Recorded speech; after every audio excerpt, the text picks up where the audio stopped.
बिस्मिल्लाहिर्रहमानिर्रहीम। अस्सलाम वालेकुम नाज़रीन, अहम तरीन अपडेट के साथ आपकी खिदमत में हाज़िर हैं। नाज़रीन, आज की कुछ अहम अपडेट आप तक पहुंचाएंगे और एक नोटिफिकेशन भी आपके सामने रखेंगे जिसमें एक बड़ा अहम टॉपिक जो है वो सामने आया है। अकाउंटेंट जनरल पाकिस्तान रेवेन्यू का एक नोटिफिकेशन आपको दिखाएंगे और इसमें डेट ऑफ बर्थ के हवाले से सरकारी मुलाजमीन को बड़ा रिलीफ़ दिया गया है, क्योंकि आम देखने में यह आया है कि सरकारी मुलाजमीन में ये तासर पाया जाता है कि अगर उनका डेट ऑफ बर्थ किसी वजह से गलत हो गया है उनके सर्विस रिकॉर्ड में, तो वो चेंज नहीं हो सकता है। तो आपको बताते चलें कि आपके सर्विस रिकॉर्ड में अगर आपकी डेट ऑफ बर्थ गलत हो जाती है तो आपकी रिटायरमेंट की डेट भी चेंज हो जाएगी। अगर आपकी डेट ऑफ बर्थ पहले की है तो फिर आपकी 60 साला जो सुपर एनुएशन की डेट है वो भी करीब आ जाएगी, और अगर आपकी डेट ऑफ बर्थ लेट हो गई है या ज़्यादा हो गई है तो फिर आप की सर्विस जो है वो मज़ीद बढ़ जाएगी। तो इन चीज़ों से बचने के लिए अकाउंटेंट जनरल पाकिस्तान की जानिब से एक सहूलत दी गई है। सरकारी मुलाजमीन अपना डेट ऑफ बर्थ भी चेंज करवा सकते हैं ड्यूरिंग सर्विस। इसके लिए आपने क्या करना है, तो नोटिफिकेशन सबसे पहले आप देख लें। ये नोटिफिकेशन भिजवाया गया तमाम कंट्रोलर जनरल्स को अकाउंटेंट जनरल पाकिस्तान की जानिब से, AGPR को, और इसमें आप सब्जेक्ट देख सकते हैं change in date of birth. और इसके मतन में अगर देखें तो यहाँ पर ये बताया गया है कि ये जो डेट ऑफ बर्थ का मामला है, बाज़-औक़ात ये होता है कि जो सैप सिस्टम है जिसके ज़रिए से आपकी सैलरीज़ विड्रॉ होती हैं, सर्विस रिकॉर्ड में आपकी डेट ऑफ बर्थ गलत हो जाती है, तो इसको चेंज करवाने का क्या तरीक़ाकार है। तो आपने सबसे पहले तो पॉइंट नंबर 1 में देखिए, इन्होंने कहा है the case is submitted by the approval of head of department. यानी कि केस जो है वो इंडिविजुअली आपने सबमिट नहीं करना है, बल्कि हेड ऑफ़ डिपार्टमेंट के अप्रूवल से आपने केस पुट अप करना है। पॉइंट नंबर 2 में उन्होंने कहा है the case of change date of birth is supported by proper document, original service book, CNSC, primary और matriculation certificate, army discharge certificate. ये जो तमाम चीज़ें हैं वो आपने इसके ज़रिए से अपनी डेट ऑफ बर्थ चेंज करवा सकते हैं। यानी कि आपके मैट्रिक के रिज़ल्ट कार्ड पर जो डेट ऑफ बर्थ है इसके मुताबिक आप अपने सर्विस का रिकॉर्ड जो है वो दुरुस्त करवा सकते हैं।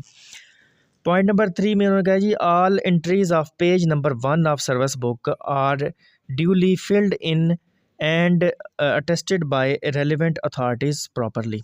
यानी कि आपकी जो अथॉरिटीज़ है, आपकी अपॉइंटिंग अथॉरिटी इसको अटेस्ट करेगी। अगर आपकी सर्विस बुक का जो पहला पेज है वहाँ पर आपने एंट्री की हुई है तो उसको आपने अटेस्टेड करवाना है अपनी अथॉरिटी से और अपना केस फॉरवर्ड कर देना है, तो आपकी date of birth during service भी जो है वो चेंज हो सकती है। तो ये एक बड़ी सहूलत है, ये एक अहम नोटिफिकेशन आप तक पहुँचाया। जनरल इन्फॉर्मेशन थी तो सरकारी मुलाजमीन को उम्मीद है कि ये पसंद आई होगी। इसके अलावा चलते हैं मौजूदा जो हालात चल रहे हैं। रहमान अली बाजवा साहब की जानिब से एक वफ़द के हमरा मुलाकात की गई है फ़ज़ल चौधरी साहब के साथ, और उन्होंने अपने जो मुतालबात हैं सरकारी मुलाजमीन के लीव इन कैशमेंट, पेंशन इस्लाहात पर जो तहफ़्फ़ुज़ात हैं, और इसके अलावा कन्वेंस अलाउंस, मेडिकल अलाउंस और हाउस रेंट अलाउंस में इजाफ़े के हवाले से उनको याद दहानी करवाई कि जो सरकारी मुलाजमीन ने एहतजाज किया था उसके सिलसिले में राना सनाउल्लाह की सरबराही में एक कमेटी कायम की गई थी। तो अब उसका टाइम आ गया है कि वो अपना वर्किंग स्टार्ट करे और सरकारी मुलाजमीन के तहफ़्फ़ुज़ात दूर करे। इसके अलावा ख़ुसूसी तौर पर बात की गई पंजाब के टीचर्स के हवाले से जो मामलात चल रहे हैं, और बहुत ज़्यादा प्रेशर है पंजाब के उसातिज़ा पर, और बहुत ज़्यादा ज़हनी दबाव का शिकार भी नज़र आते हैं, क्योंकि चीज़ें जो हैं वो क्लियर नहीं हो रही हैं। TNA टेस्ट रखा गया, सरकारी मुलाजमीन उसातिज़ा ने उसका एहतजाज किया, जिस पर उनकी मुअत्तलियाँ और मज़ीद जो उनकी इंतकामी कार्रवाइयाँ हैं महकमे की वो शुरू हो चुकी हैं। तो इस पर शदीद एहतजाज रिकॉर्ड करवाया गया और ये वार्निंग दी गई कि 6 नवंबर तक जो है वो सरकारी मुलाजमीन के मुतालबात ख़ुसूसी तौर पर उसातिज़ा के जो मौजूदा हालात हैं उनको दुरुस्त किया जाए। अगर ये चीज़ नहीं होती है तो फिर सरकारी मुलाजमीन एहतजाज करेंगे, और ये एहतजाज सिर्फ पंजाब में नहीं होगा बल्कि पाकिस्तान भर में इस एहतजाज का दायरा कार फैला दिया जाएगा। ये रहमान अली बाजवा साहब की किस जानिब से कहा गया, और इसके जवाब में तारक फजल चौधरी साहब की जानिब से ये कहा गया कि राना सनाउल्लाह साहब अभी मौजूद नहीं हैं। जैसे ही वो इस्लामाबाद तशरीफ़ लाते हैं तो उनसे डिस्कस करने के बाद आपको आपके हवाले से जो है वो आपके मुतालबात के हवाले से उनको आगाह किया जाएगा। और मैं सिफ़ारिश करूँगा कि सरकारी मुलाज़मीन के मुतालबात जल्द अज़ जल्द हल किए जाएँ। तो ये अपडेट सामने आई रहमान अली बाजवा साहब की जानिब से।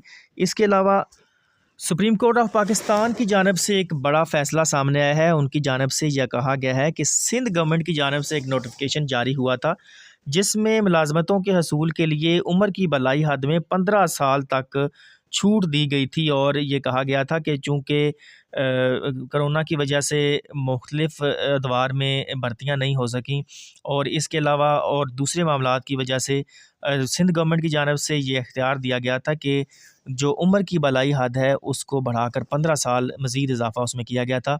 तो इस फ़ैसले को कलअदम करार दिया गया है। इसके अलावा अच्छी खबर है, मिलिट्री अकाउंट्स ने छोटे मुलाजमीन को भी आउटडोर मेडिकल सहूलियत की फ़राहमी का फ़ैसला कर लिया है।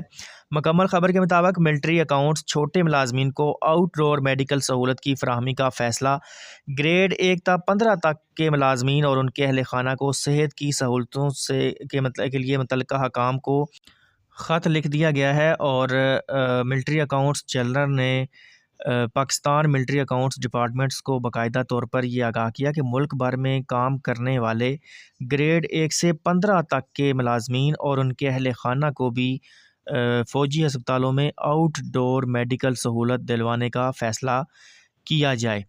तो अभी ये चीज़ जो है वो सामने आई है कि जो छोटे मुलाजमीन हैं ग्रेड 1 तक 15 उनके अहल खाना को और उनको आउटडोर मेडिकल्स की सहूलियात जो है वो मैसर की जाएंगी मिलिट्री के जो अस्पताल हैं फ़ौजी अस्पतालों में।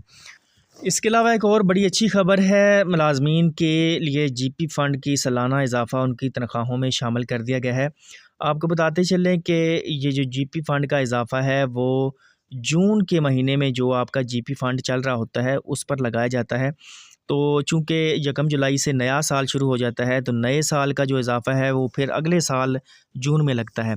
तो आपके जो अकाउंट्स में बैलेंस होता है जीपी फ़ंड का, उसमें उस पर इजाफ़ा लगा दिया गया है 13.97 यानी कि 13.97% के लिहाज से सालाना इजाफ़ा आपकी तनख्वाहों में अक्टूबर की तनख्वाहों में शामिल कर दिया गया है। तो आपकी जो सैलरी स्लिप्स हैं वो आप देख सकते हैं कि उसमें भी जो है वो ये इजाफ़ा शामिल कर दिया गया होगा और वहाँ पर आप इजाफ़ा निकाल सकते हैं। जून का जो आपका बैलेंस था जीपी फ़ंड का बैलेंस उसका 13.97% आपकी तनख्वाहों में नज़र आएगा आपको सैलरी स्लिप पर। तो नाज़रीन ये थी आज की अपडेट। उम्मीद है कि आपको ये अपडेट पसंद आई होगी। अल्लाह हाफ़िज़।